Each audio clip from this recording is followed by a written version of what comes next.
ഞാനിവിടെ മസാല ഉണ്ടാക്കുന്നുണ്ട്. ഉമ്മ നല്ല നെയ്ച്ചോറ് റൈസ് ഉണ്ടാക്കുന്നുണ്ട്. രണ്ടും കൂടി ഞങ്ങൾ പിന്നെ ദമ്മിടലാണ് ഇവിടെ. കയ്യൊന്ന് കാണിച്ചാണെങ്കിൽ അടിപൊളിയല്ലേ? മൈലാഞ്ചി അല്ല സൂപ്പറായി തോന്നണല്ലോ.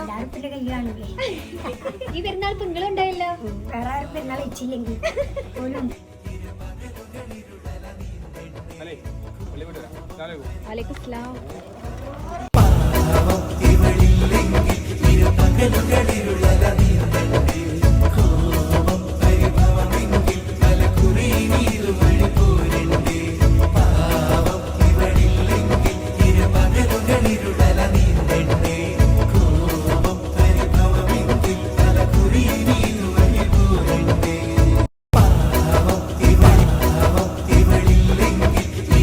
Look at